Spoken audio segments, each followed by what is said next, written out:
মধ্যপ্রাচ্যে উত্তেজনার প্রেক্ষাপটে নতুন করে আলোচনায় এসেছে ইরান ও যুক্তরাষ্ট্রের সম্পর্ক। ইরানের সামরিক বাহিনীর এক মুখপাত্র সম্প্রতি যুক্তরাষ্ট্রের কৌশলগত অবস্থান নিয়ে কঠোর মন্তব্য করেছেন, যা আন্তর্জাতিক অঙ্গনে নতুন বিতর্কের জন্ম দিয়েছে।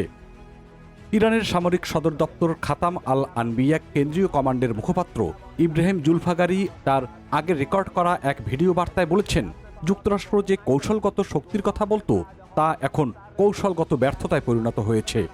এই বক্তব্য দেশটির রাষ্ট্রীয় টেলিভিশনে প্রচার করা হয়।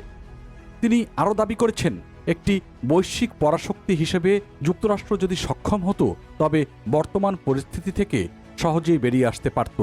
তার ভাষায়, কোনো সমঝোতাকে বাস্তবতার পরিবর্তে সাফল্য হিসেবে উপস্থাপন করার কোনো চেষ্টা করা উচিত নয়।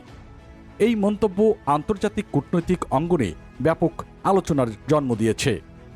এই বক্তব্যের আগে ডোনাল্ড ট্রাম্প প্রশাসনের পক্ষ থেকে একটি সম্ভাব্য যুদ্ধবিরতি পরিকল্পনা ইরানের কাছে পাঠানো হয়েছে বলে জানা গেছে। প্রতিবেদনে বলা হয়েছে, এই প্রস্তাবটি পাকিস্তানের মাধ্যমে পৌঁছানো হয় এবং এতে একাধিক শর্ত যুক্ত ছিল।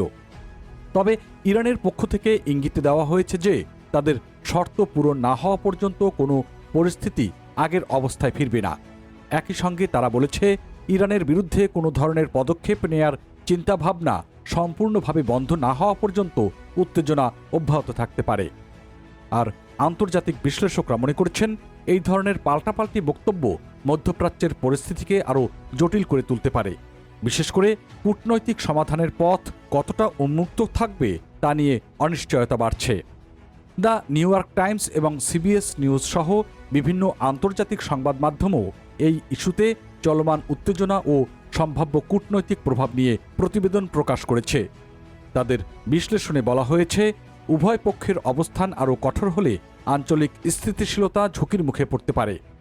তাই বর্তমান পরিস্থিতিতে বিশেষজ্ঞরা সংযম এবং সংলাপের উপর গুরুত্ব দিচ্ছেন। তারা মনে করছেন, কূটনৈতিক পথই দীর্ঘমেয়াদে স্থিতিশীলতা নিশ্চিত করতে পারে, যদিও বর্তমান বক্তব্যগুলো পরিস্থিতিকে আরও উত্তপ্ত করে তুলেছে।